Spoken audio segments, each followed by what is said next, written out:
I'm practicing. Okay, that's fine.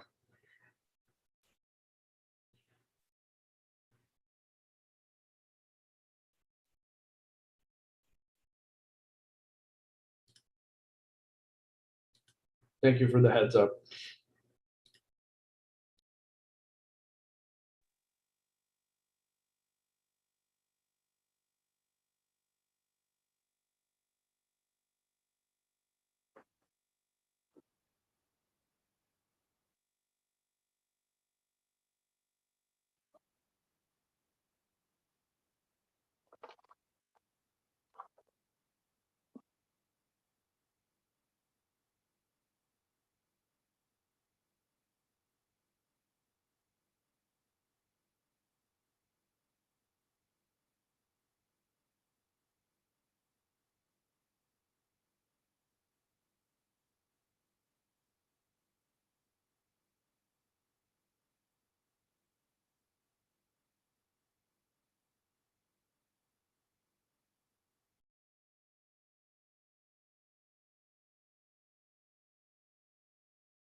Nathan, we're on live. You able to hear or get any feedback?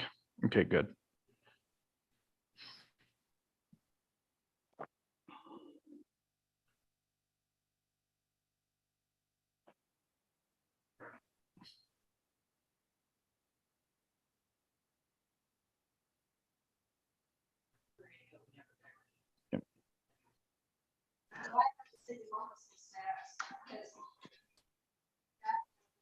Good evening, guys. Good evening. I think, Mr. Chair, I think we are ready to go when you are. Okay, let's go ahead and call the meeting to order. And then Dustin, I'm kind of stuck remote here, so I'm gonna turn a lot of this over to you. Is Will with us tonight too, or will you be leading? I'll be leading. Nathan Plansky and I are here. We'll do some of the staff lifting along with the city manager, who will just keep me in line. So Perfect. I'll let you take over. I'll go ahead and mute myself for now. thank you, Chair. Members, we have a couple items for you tonight. First off, I think we have a welcome to our newest member, Clint Harris, who is now official and maybe tenured. You have tenure for the next couple of years. So, Clint was appointed officially from his temporary status to a full-time status. So we're glad. Well, thank you for sticking with us, and I think you have some exciting things to come. On tonight's agenda, we also have overview of some of the evaluation summary that we started to discuss before. We have some more technical findings. We've had an opportunity to look at some of the concepts for the Heights streetscape plan. Our technical professionals in traffic engineering and urban design have got to have had an opportunity to review some of those under some of the preliminary criteria.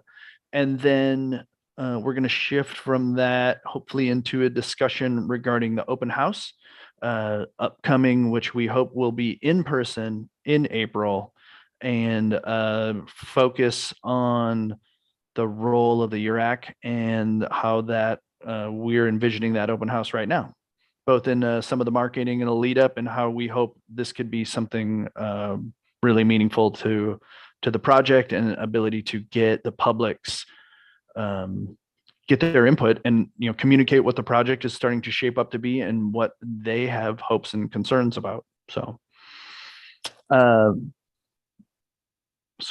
you're not stopping me now, I'm going to keep going. All right, here we go.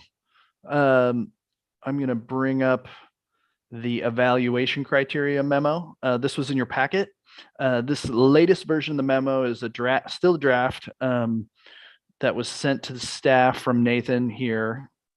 And I'm hoping to share some screen here.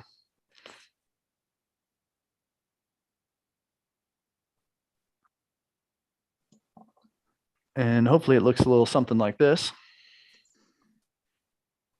Which again goes back to the looks at the three alternatives that we have, or the three concepts, and starts to really break down some of the initial findings from these concepts. And Nathan, please jump in as you see fit. We can just bat this back and forth and help provide a little bit of overview. And please, members, if you have questions as we walk through this, please don't hesitate to stop us and ask questions. So as announced, the memo summarizes some of the findings from the criteria. It reiterates the project goals, which were adopted by the agency board, takes an initial look at how these projects align with those goals, and identifies some of the tensions that the goals have when it comes to parking, when it comes to traffic calming and traffic flow. A lot of times we're seeing these things. We're going to need to strike a balance of this, and looking at fitting this road section really within some limited right of way that we have now. The street was built and modified a long time ago, and I don't think we have any anticipation to see this roadway expand and really become reconfigured in a way that falls outside of the right of way and has a a significant impact on the area right now, or a significant change in the area by its layout. We went through some of the evaluation process before, looking at the key intersections. As much as the streetscape from really from Belmont to May take shape, some of the intersections such as Belmont and May and 13th and May immediately jump out as some of the key components to understanding how this system is going to work and how it's going to live. And the functionality of these intersections are a challenge. They have grade, they have a lot of traffic that's going to pour through them, and they're all built out in all directions, and they're small. So that's one of the first things we started calling out. And maybe Dustin, kind of what you're scrolling through right now, when we met with you guys last time and the board, we talked about some changes that wanted to be incorporated into the design alternatives. And so at the top of this, we're just kind of summarizing kind of what those changes to the graphics are, and kind of I'll just quickly kind of remind folks. So for the intersection of 13th and May, there was a desire to change that from a signal to a roundabout in design alternative 3, which we were kind of calling the hybrid. In that same alternative, we wanted to change the parking from the east side of the street to the west side of the street on 13th. And at the south end of the corridor, look at what we could do to kind of change the kind of line of sight. So as people are entering northbound, they're not looking straight down 12th. So those changes were made. We also integrated and kind of showed in our graphics kind of how transit fits into this system. So that's shown on the graphics as well. One of the things that did happen, thanks, Dustin. Sorry, I was getting to we're talking about graphics. And real quick, when Nathan says we decided or we moved this is direction that the project team was taken from the agency board. So when we presented to the urban renewal agency, these were directions that they gave us to make changes to reflect this. Sorry, Nathan. Nope, that's okay. So actually, you could probably go to the down to number 3,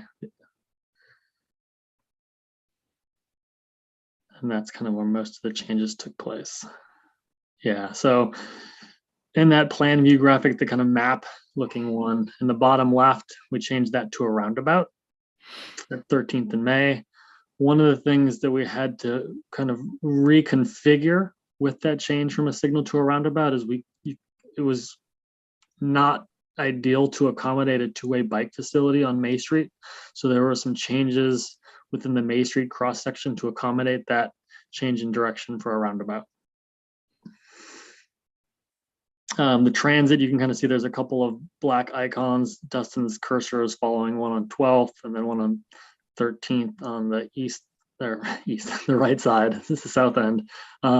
There's a little paragraph that we added in the lower left that kind of speaks a little bit more about the background on transit. Right now, CAT doesn't have any stops within the project area, so we wanted to kind of be clear on that these are just kind of possible future locations, and future coordination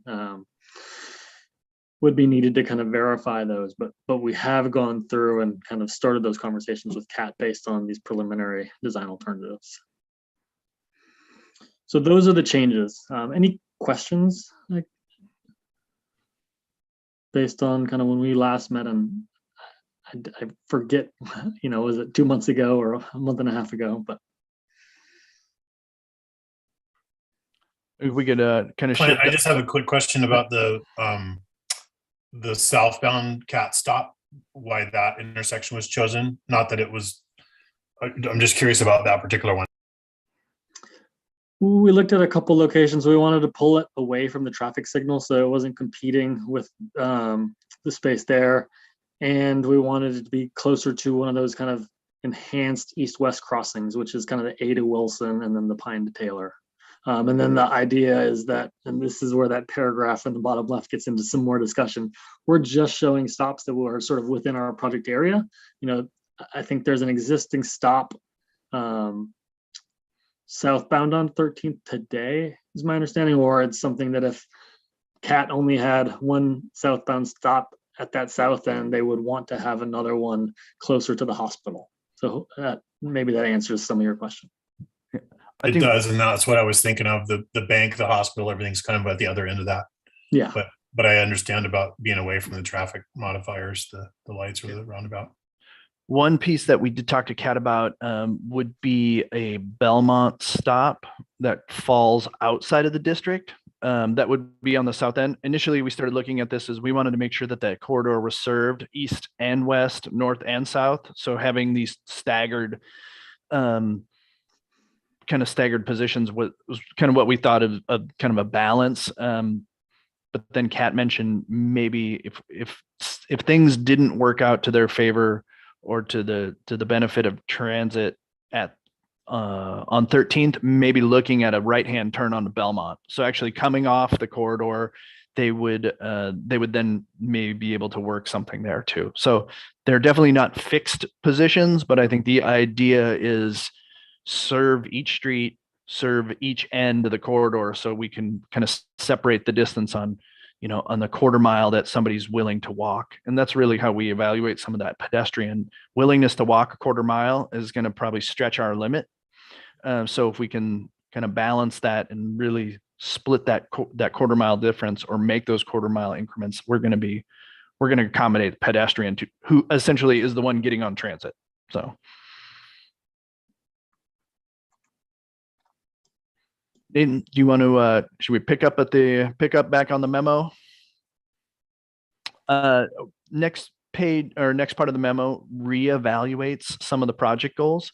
We always want to go back to some of these foundational goals when we start thinking about the transit design, because this is really our barometer. This is our scoring sheet of, anything that we do needs to be tied back to represent the various goals from the project. And I believe we have the 7 goals right here that are located. Excuse my scrolling, but essentially they come to calming traffic, promoting livability, the heights as a place, creating an identity, providing an opportunity for people spaces, gathering spaces, biking, access to transit, support future development and existing development by improving the utility infrastructure, having that align with the streetscape, and making sure that that our businesses, that our residents, that our school, that our users have some really ongoing input and buy-in, that this makes us a community place. And that last statement by Dustin is important. This bullet here that says, note this goal is not applicable. We are updating our memo. The community feedback is a part of this evaluation process, and part of I think the board's decision is kind of making sure we're kind of honoring the process that we're going through. So that is going to be sort of part of the evaluation. It hasn't been part of the evaluation to date. And I think that memo, as this, and again, this is in draft form, comes back to not only say it's not applicable to evaluation design, it is when is this most applicable? When does this get incorporated? Within the form itself, we end up looking at the 3 alternatives right now. And this is really a nice summary sheet of, again, how are these things starting to shake out against the project goals? And within the document and within the appendix, it shows basically how the project team has scored them based on some of the technical analysis and understood really limitations of what we have. The biggest departure comes in goal 1 when it comes to traffic calming. You see the greatest spread and variability. And then in terms of feasibility, which becomes a challenge. I would say it's not necessarily just traffic calming, but kind of traffic accommodation for vehicle traffic, really. Yeah. Kind of Sorry. Showing, design alternative 1, a slight improvement, design alternative 2, a noticeable downgrade for vehicle traffic when we have single lane alternatives, and then design alternative 3, I would call that a middle neutral, not necessarily an upgrade, but I guess holding par. And really this is, as we start looking at these alternatives, this is again, not a quantifiable, this is essentially a generalized look at how this project is stacking, these various alternatives are stacking up against the project goals.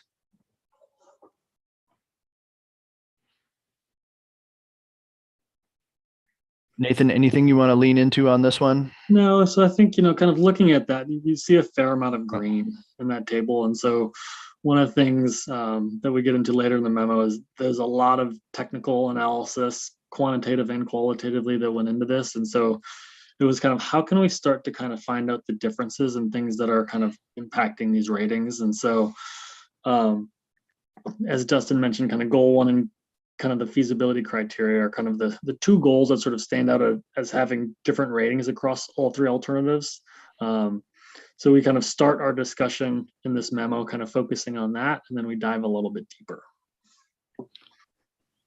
And one of the reasons why we started laying them out like this is very few people want to hear about traffic counts and the numbers of, we're looking at this as a communication tool that becomes pretty digestible to all sorts of people. I'm not looking to have a lecture with a group of transportation engineers regarding the transportation impact analysis and the vehicle coefficient and our vehicle to capacity ratios. No one wants to hear that. This is about people, and this is about communicating and getting really a vision document. Although we need to have this based somewhat in science, but I think the point is we want to represent this as pretty approachable to people. And I think this is where our generally better, generally worse, analysis really is intended to keep the conversation open to people of varying, I guess, levels of interest, and making it pretty accessible to lots of people that aren't scientists. So moving right along, the memo talks about the traffic impact analysis. DKS, our traffic consultant, went through and ran a bunch of forecasted numbers. They called out concerns of the bottlenecks. They call out concerns about the use of single lane roundabouts here. It's something that we will have to really continue to look at if we're serious about this. How does this and how can this work? And I think that's an important part of feasibility. It's an important part of telling the story of how did we arrive here. I know there's a lot of feelings and emotions regarding what type of facility is there. I think by the time we arrive at the preferred alternative, we want to be able to show our work and demonstrate how we got here to make this, really to come up with the best alternative we can under the existing conditions we have. This, you can see another, we're getting a little deeper in the technical analysis, looking at the various goals, various alternatives, and how each street now weighs or is impacted. So traffic is different on, a couple of these alternatives have really different looks as compared to how 12th appears and how 13th appears. They're not equally identical. They have different purposes. This shows a little deeper analysis on how each street is impacted across each goal. Yeah, so what we tried to do here is kind of how do the different alternatives rate within the individual criteria that are under a goal. And so what we did was, we have, going back to that sort of rating, -2 to +2, there's sort of a 5-band spectrum. And so we pulled out all of the criteria that had a change of 4. So had 4 of the 5 colors and kind of said, okay, those show the biggest range and difference in the evaluation, and let's take a look at what those are and why those are occurring. And then the next couple pages kind of walks through those. Let's see, I think there's 6 or 7 items. Yeah, and again, green being best alignment with the goal, red really being at odds. You can see there's a couple hot red spots. Those are areas that really we get to the point where we get past preferences and stylistic differences, and we really start approaching some serious implications here. Can I ask a quick question? Yes. I just want to make sure I'm understanding this right. All these colors were created by running traffic projections. Is that what you're saying? So some of these are specific to a traffic analysis and running a model. Some of these are, one of them, I think it's the first column in goal 2 is parking. And so that's just looking at kind of the parking loss or change in parking, I guess. I guess they're all loss, but change in parking. So going back to what we talked about at the last meeting is, we have our 7 goals. Under 6 of those, we excluded outreach. We had kind of identified, call it 3 to 6. Well, yeah, I guess kind of 3 to 6 different criteria, or 3 to 5 criteria to evaluate each alternative under. So each of these columns is looking specifically at that kind of criteria that we talked about. So it's not all traffic analysis. There are some things that are focused on livability criteria and kind of creating space for gathering. So in areas where you have more sidewalks or more pedestrian facilities, they're going to score higher in probably in the traffic calming and the pedestrian and gathering spaces. So it's not all, traffic analysis is only one point. We're also going to look at what facilities are we able to create here. So, okay, so some of it is driven by numbers and some of it's driven by observation, I guess, or something like that. Yeah. Or, presence of like maybe specific design features. okay. Yeah. So I don't count a sidewalk, and mathematically a sidewalk is present here, or this includes a bike lane. Therefore it's going to score higher. Mm-hmm. Clint has a question. I gotta, just because there's only 3 hot red spots, I'm just like, for example, what makes that hot red on design 1, goal 2, where it's primarily green compared to the other 2 alternatives? So goal 2, design 1 alternative, it lost all its on-street parking. Okay, in just that one area, but there's 6 other green boxes in that. So those are different criteria. Okay. Yeah. Okay. So each column represents a criteria. Okay.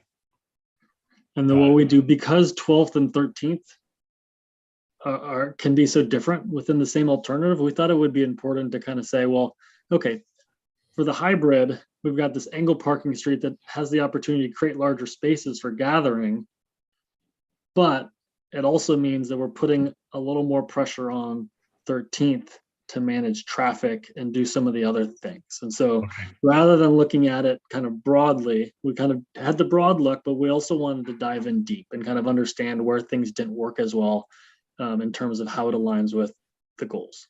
Great. Thanks for clarifying that. That's helpful. It's a little more granular look than, the first thing that we showed was that really the blend of all 2 columns, or I guess this one would be, 4 columns, 5 columns, 2 rows equal, are all blended together to synthesize this mint green. This is kind of showing the math. Again, having someone come back and say, well, you took all the parking off 13th. How could you say this feature ends up being, a positive overall? Well, this is how we broke it down.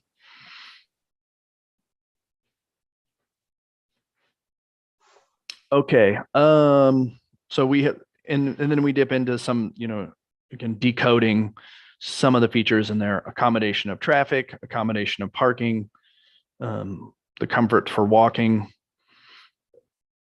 And this really kind of untangles the color coding into words. Yeah, the kind of the things that stood out as having the biggest range of variability across the alternatives are the ones we spend a little bit of time talking about. So, and this helps highlight some of the areas that that Amanda had mentioned.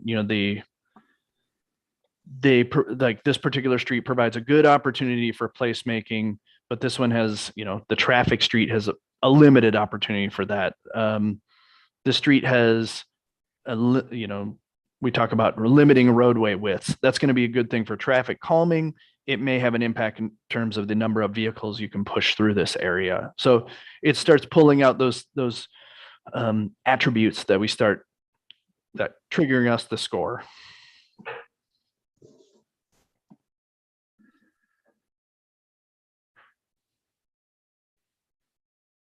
So I guess we could pick this up, the call outs for vehicle performance.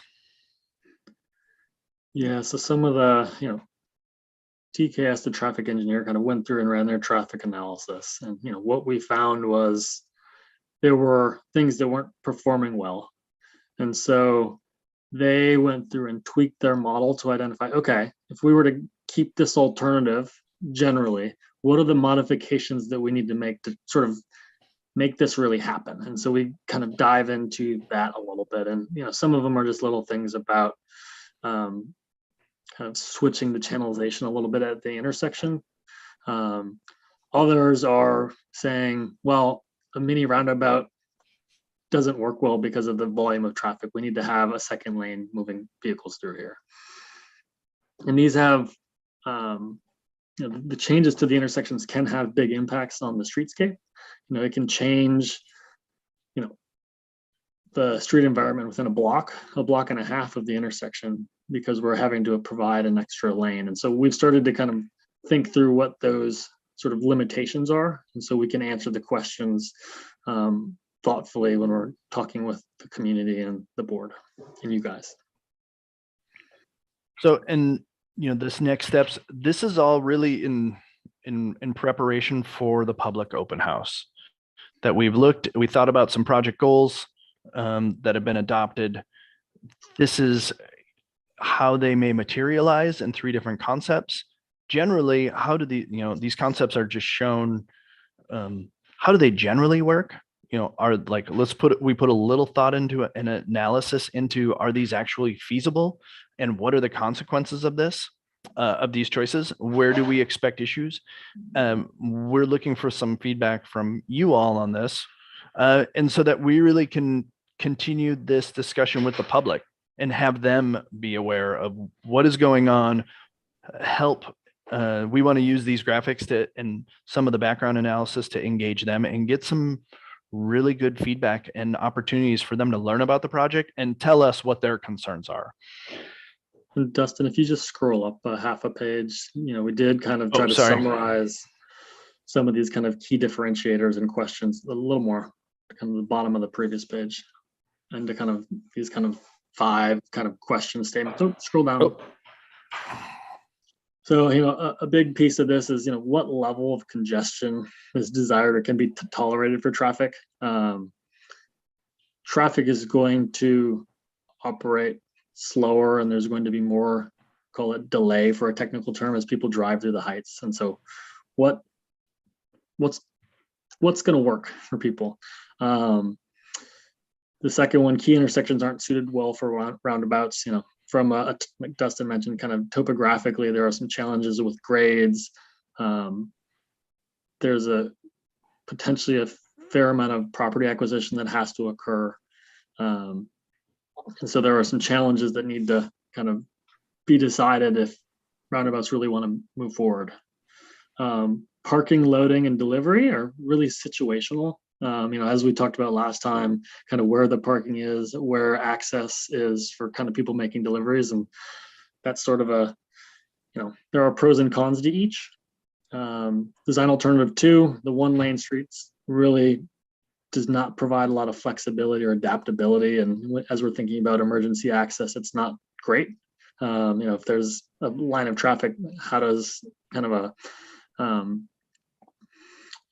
emergency vehicle get through? And then how important are the connections, with bike connections and kind of the alignment with the Safe Routes to School plan? So those are sort of high level questions that we thought were important to talk about with the community based on our evaluation.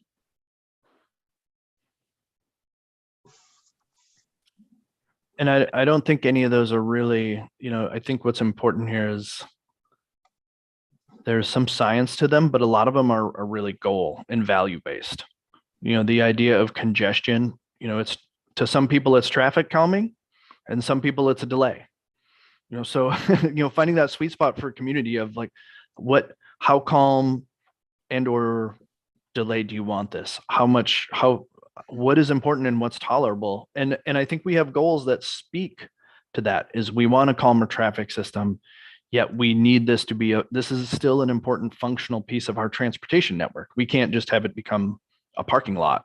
And I don't think that's the goal or the balancing act that we have to do here, or that we've been called to accomplish. So, but it's important to have this conversation with the community and really help get that feedback so that we can inform these alternatives when we get to kind of synthesizing the goals, the values, the attributes of these drawings, and get to that final preferred plan.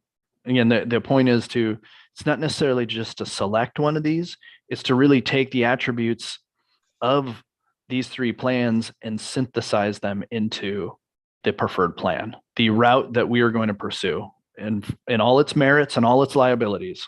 So, and it hopefully, or the goal is to have it really embody all 7 goals of the plan as we can do. So, and that's feasible. So that's the last button on there is feasibility. We do not have an unlimited amount of money.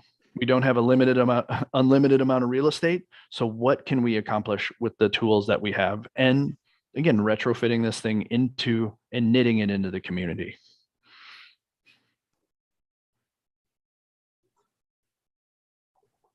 So that really kind of wraps up the memo in a lot of ways. Again, and back to this is all a ramp up to community workshop. I think we can take questions, or we can kind of move the discussion to that as well. I'm sure you have questions, lots of questions. Fortunately, you don't need answers. We're not looking for answers from you right now. I have a question kind of about feasibility, and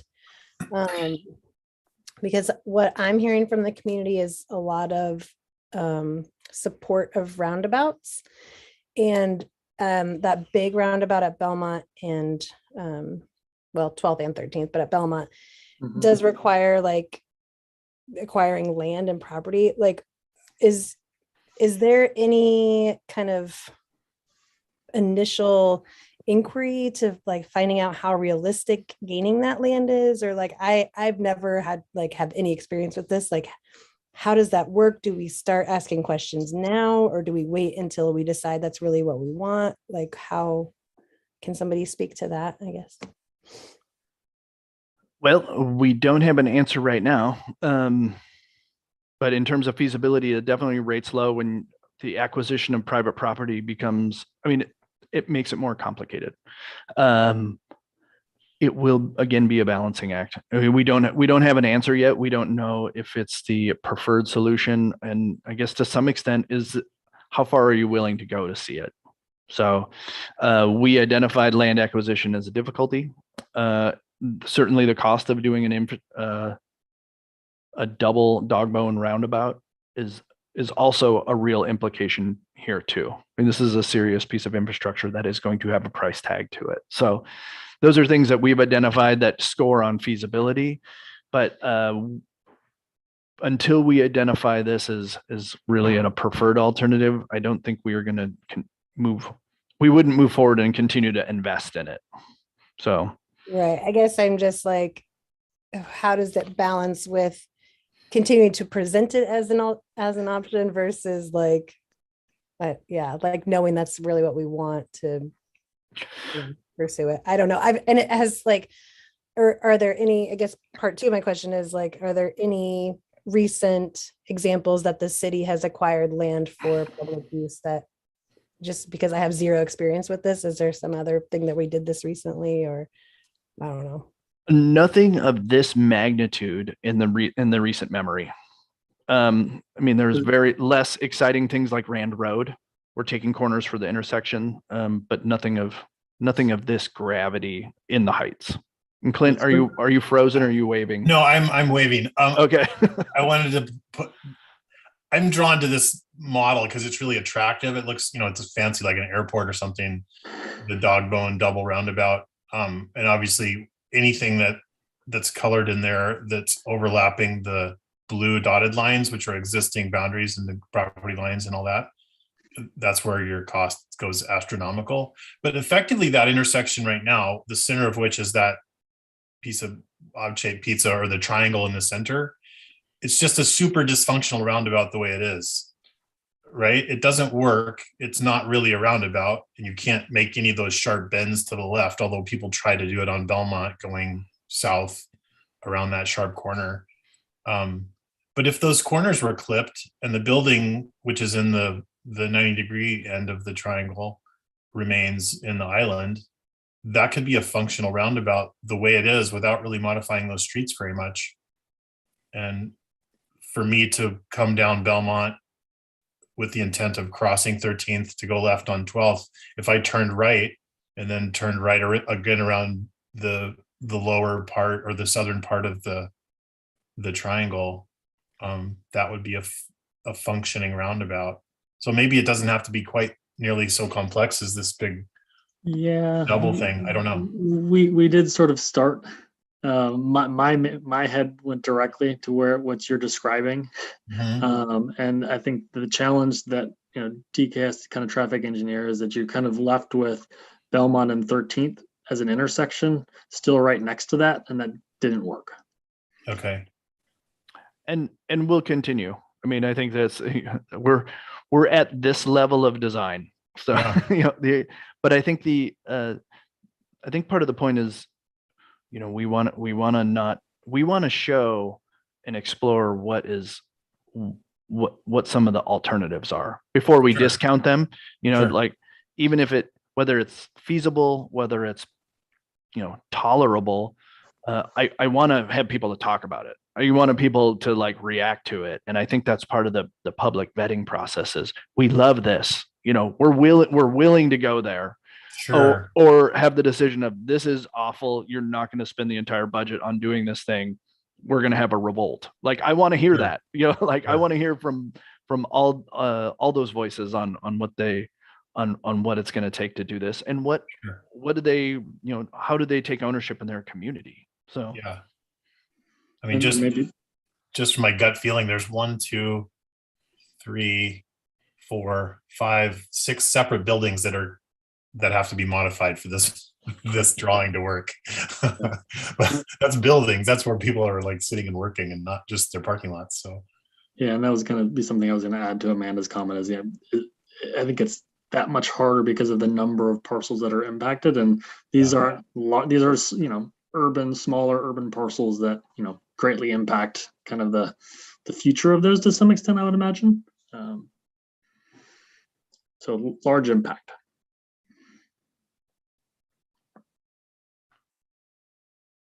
all right. Anyone else you want to talk about pictures, or you got the feelings? Anything that I should be carrying to the Urban Renewal Agency Board? I think that's part of it too, is what we're looking this from the project team and from a technical analysis and trying to synthesize things. Is there anything here that you all say, project team, you guys need to, this is a blind spot that you're missing the blind spot, or this is what we have, this is what we want the agency board to consider when we get into this.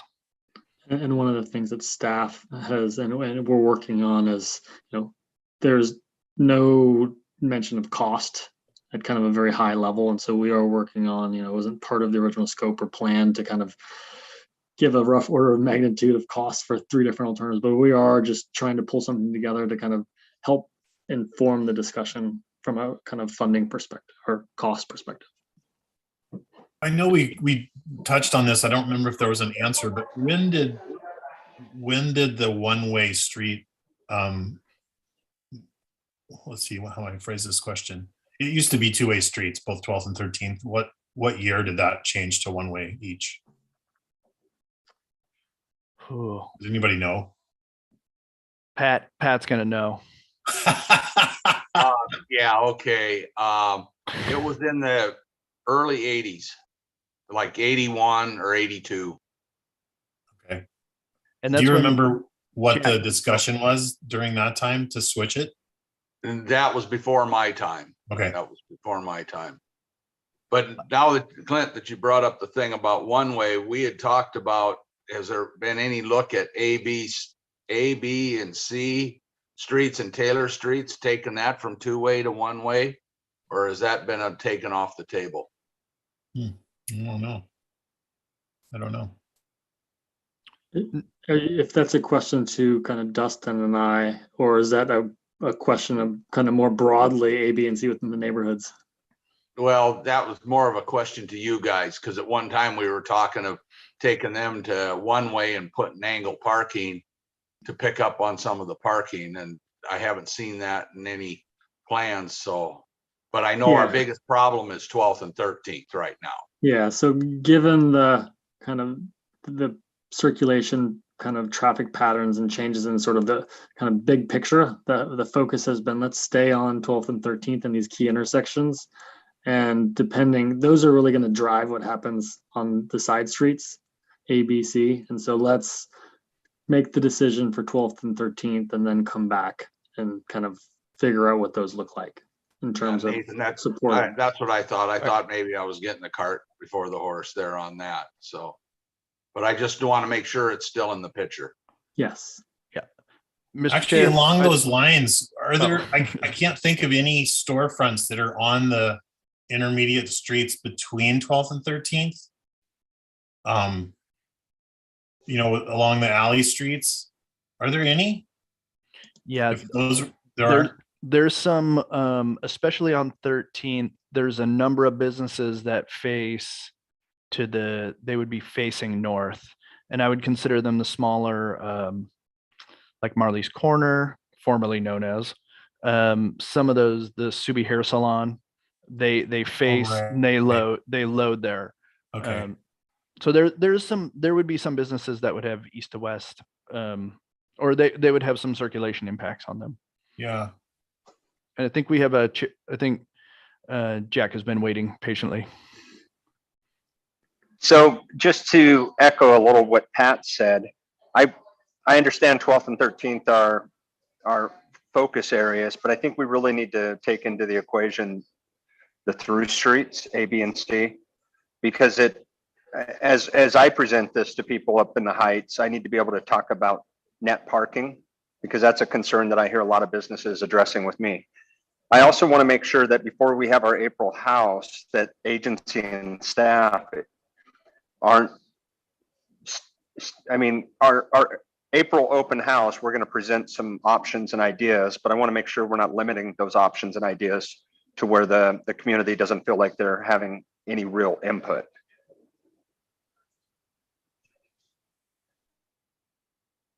You're on mute, Dustin. I keep hitting the button. I don't expect us to narrow anything further than this. So I think these were the three that were kind of generally represent those big picture 12th and 13th routes. I don't see us narrowing anything. It's only refining this. It's not narrowing it. So we definitely don't want to go with a preferred alternative to the folks out there. We want to get that input prior to narrowing.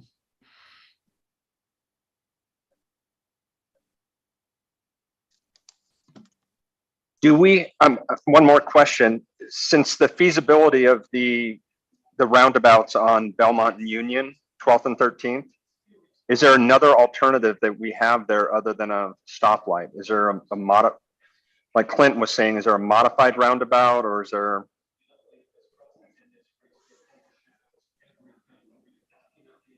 So there are some, other things that have been kind of thrown around that weren't built in. One of them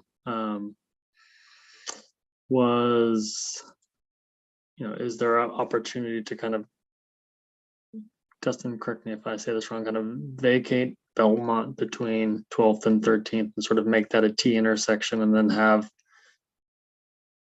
12th come down and kind of T into 13th, or sort of remodify how that street grid looks compared to what it is today, was one thing that came up, I think, in our conversation with ODOT. Yeah. I don't even know if it's technically Belmont, the section between 12th and 13th, where you know, Union on one side and Belmont on the other, that middle section that serves, and actually I can bring it up for you, serves this east to west section here. Thinking about that as if that section of street were vacated, do we have an opportunity to have a full traffic circle in this in another way, to that maybe is not a dog bone, but is a single circle that serves that middle section as well. So I don't think we haven't exhausted the intersection analysis yet. It's just I think we're looking at this as it needs to be controlled. Yeah, I think clearly it's been identified as its standard look and operation isn't necessarily the sustainable long term. We're going to add a bunch of traffic on there just by virtue of traffic growth. How does this thing look and function in the future with a roundabout or a signalized intersection or some sort of controlled intersection? I think we've only gotten to that level yet, and some of the ideas of what could that look like. So I wouldn't say we're done looking at it. I think that's another point that we wanted to raise. This is not just an analysis of what traffic is out there today. I think we looked out to, is it the 20-year projection of what of increase in traffic in the area over the next 20 years.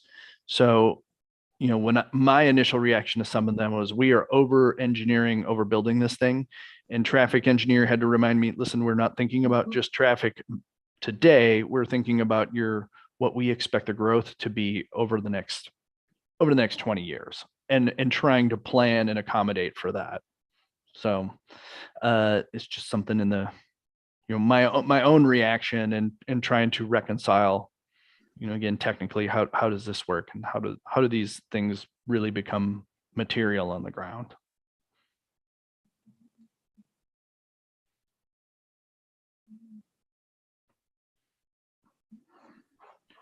Anybody else? What do I need to carry forth to the people and to the policymakers? And I'm happy to take written comments too. If you have reactions later, please write them up. I'm happy to take them offline and share them with our stakeholders and with our project team. I will say that the math looks really good. The graphic math with the colors, the diagrams of the flow of traffic, and they're easy to read and easy to discuss, and that should be really helpful with the council, and I think with the public too. And it's really, really nice and valuable to be able to show your math on your big ideas. That's kind of critical to be able to talk about it like that. Yeah, thanks. Again, this is a ramp up to not an engineered discussion. This is a discussion with the people of the city and of various interests, and you know, we want to make this real digestible and approachable. So sorry, Nathan, I know you're PE. So it's probably a good lead into the next kind of part of our discussion. Yeah, so April is really what we've been, and really this is the culmination of the second phase of this project is the public open house. We've been continued to push it off because we really wanted to have an opportunity to have an in-person event. It's, you know, it's one thing to have an event and to talk with you guys on Zoom. It's another thing to try to culminate a really big community oriented, you know, really rally, if you will, around this thing, and really get people to show up and participate, and have it mean something online. So we've kept pushing it. I think we're to the point where we're cautiously optimistic about about being able to meet in public in numbers. And we're shooting now for April 22nd, 23rd. I think that's our date. We're trying to miss spring break in many states. We're trying to miss Nathan's birthday. We're trying to miss Easter. We're trying to not have this come to the point where everyone leaves and goes off to their wherever they go in the summer. They become occupied and become entranced with their recreation. So really that's the date that really we're focused on trying to get a space at the Armory in town, in the Heights, tall ceilings, opportunity for inside and outside, getting people to move in and out, looking at a possible 2-day event, Friday night and Saturday morning, to really expand the opportunity for people who have weekday duties and then weekend aspirations for recreation, really giving them an opportunity to be accessible to a greater number of people.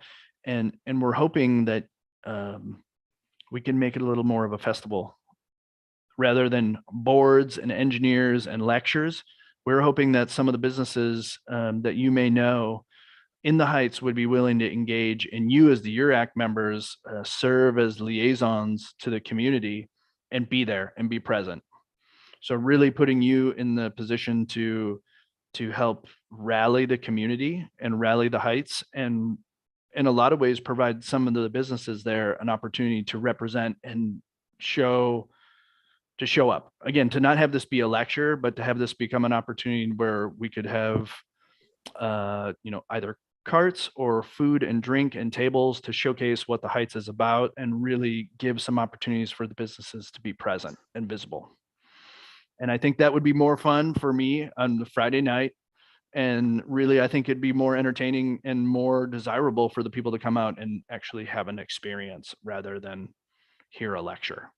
So we wanted to run that past you to see what you all were, whether you're available, whether you're interested, whether you see liabilities. You're our first sounding board on this. And the one thing that I'll add is we're planning to have an online open house to accompany it. So people that are not available on that Friday and Saturday, how can we take the material that we would have in person and kind of curate it for an online kind of self-directed open house for someone? Very important, not exclusively in person, but we wanted to give that opportunity in person, complemented by the online self-directed open house. So you're going to have an opportunity. If you can't make it, you will have an opportunity to participate. Leading up to that, we will have a marketing and a bunch of advertising that goes out to try to create that groundswell. But I think, the power of that personal touch is always the best. And it's a small community, people. I think that is really that. I can't de-emphasize that. I mean, that's really everything, to talk to the people that you know. And I think that's where we want you to buy in and take ownership in this as well. So Amanda is going to first to volunteer. I'm gonna volunteer. I'm there. I think it's a great idea. I really like it. Making it more casual and fun and drawing people in. I just have a question about how, if you have a plan yet, of like how you will present like this information like to the people. If it does everybody get a packet, or like what does it look like, so that they're informed without us like having, even if we're having like one-on-one conversations, to like start from square one and explain everything to people. Like how do they get informed, I guess, basically. I think we anticipate having a fixed presentation.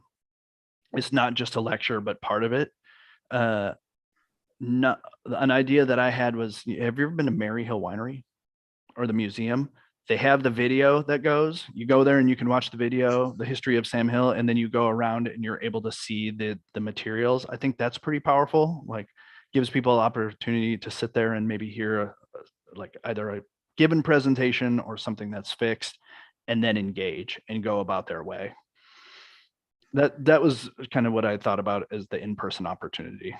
Yeah, we've talked about, potentially, if we're there for 3 hours, can we do 2 or 3 sort of brief, kind of short presentations that are sort of the same each time, but then, each design alternative could be set up with its own station, so someone could potentially walk in and there's an introduction and overview station that kind of says, where are we in the project? What is the project? Where have we been?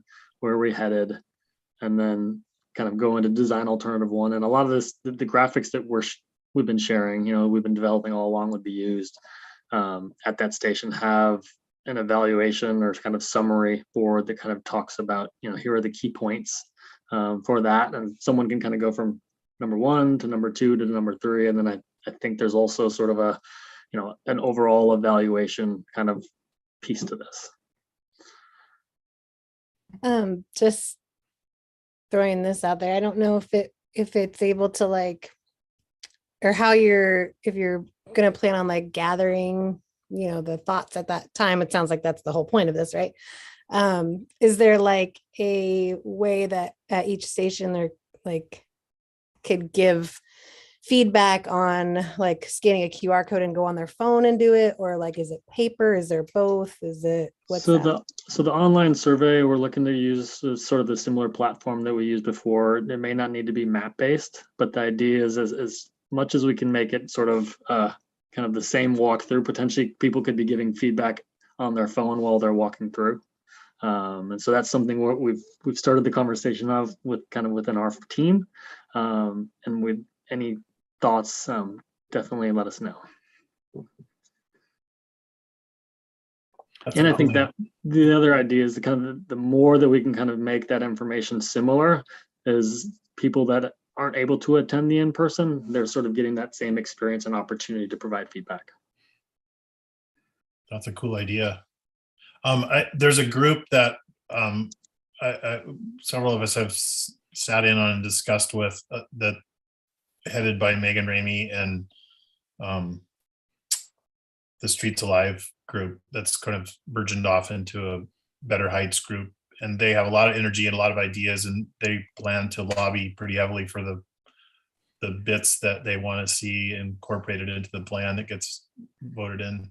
I don't know if working with them or keeping them in the loop as to, I've suggested that they make very specific recommendations and measurable pieces rather than pick group A or group B, but say, this is what we like about this group, and this is what we like about this street and this bike lane and so on.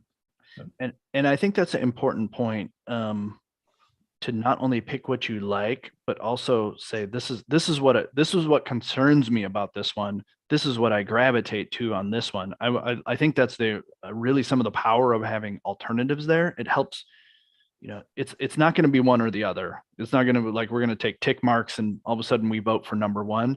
It's going to be, what are the elements that we hear the community saying are desirable from these, and what are the elements that are concerning? We need, I think, knowing both and being able to speak to both is something that really drives that, and it really helped drive that home. But absolutely, keeping part of what we hope you will do is use your networks to spread the word. You're all physically present, or for the most part, in the Heights at one point or another, or public persons, having that, spreading that network to the people that is important for us. It's important to get the word out. Again, we're going to try to travel the social media and the online and the newsletter and some paper product out there in the physical form. But again, that word of mouth and sharing the message is really how we're going to be able to get the community going. And we'll be picking out, or we'll be going to our networks as well. So, but availability. Here's question number one. We'll start the bar at, will you be generally available? Other than Amanda, you've already volunteered. So let's.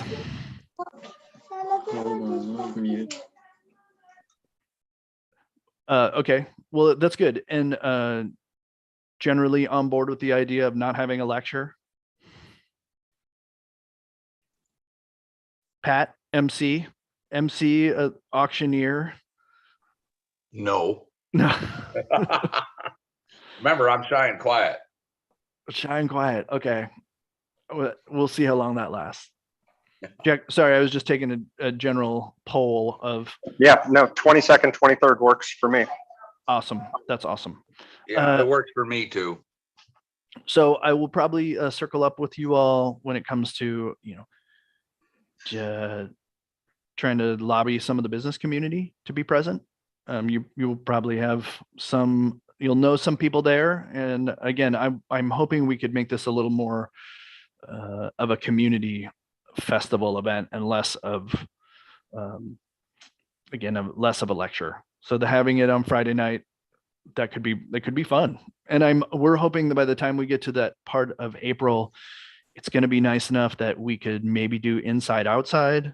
The Armory has some space. It has some canopy and awnings. And people will be able to mingle.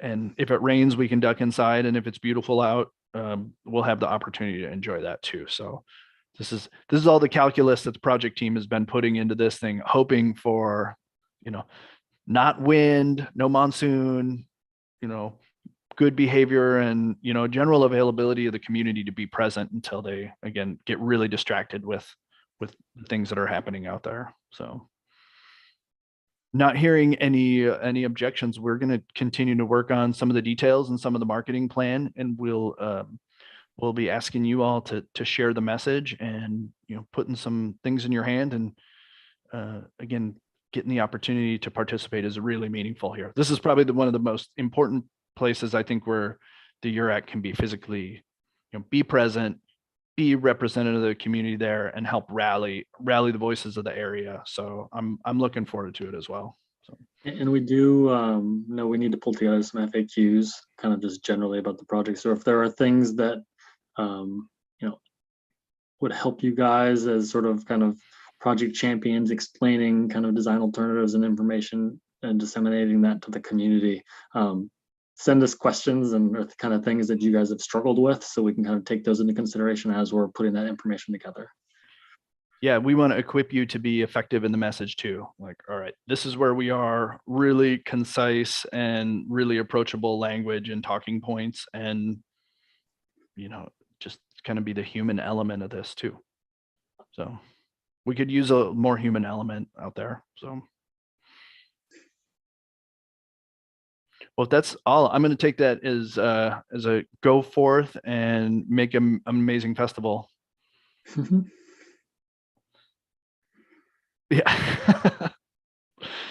Do we have, Mr. Chair? I think that's all we have for you tonight, unless you have things for us. No, I was going to ask if there was anything from the members of URAC. My only question is, do we have any other discussion about the West Side idea expansion with URAC? Not yet.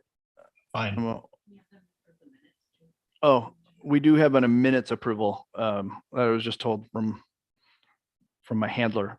That discussion regarding anything on the West Side will probably wait until after we go through City Council and their work plan. Council makes up a majority of the Urban Renewal Agency Board. We intend to have a discussion this Saturday with them regarding their really a lot, not just a West Side, but really how do they want to handle urban renewal in general.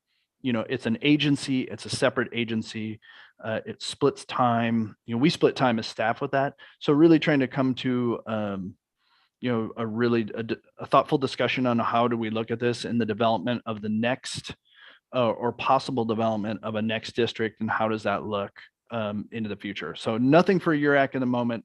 That's where that is, kind of in its current capacity. And if I blew that, I could ask the city manager to rein me in here. No, Dustin, I think that's right. I would also comment that since you last, I think in November, URAC and the agency board had a joint meeting in which you discussed the West Side idea per district, and council and the agency board have not revisited it. So you're well ahead of them. They need to have some of the same conversations that you've already had. So give them a little time to catch up. But they're excited. I think there's a lot of momentum behind it, both from your conversation and from theirs.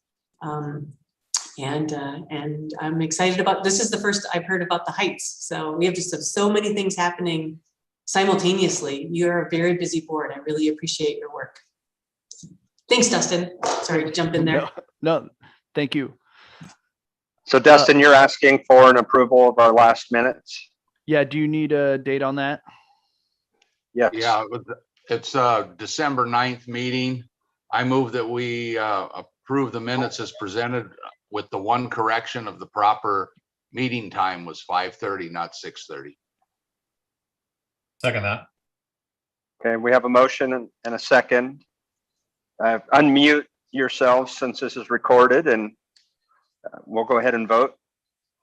All in favor? Aye. Aye. Aye. Okay, Dustin, it sounds like it passed unanimously. We got it. We got the recording to back it up.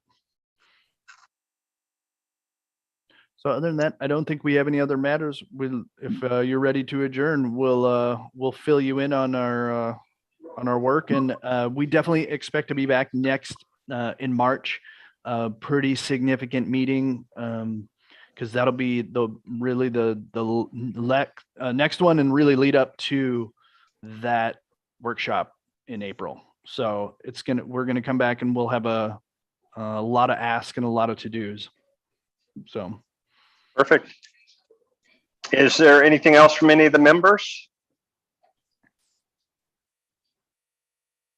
If not, we'll go ahead and adjourn our meeting. Thank you all. Take care. Be well out there. Thanks, guys. Bye.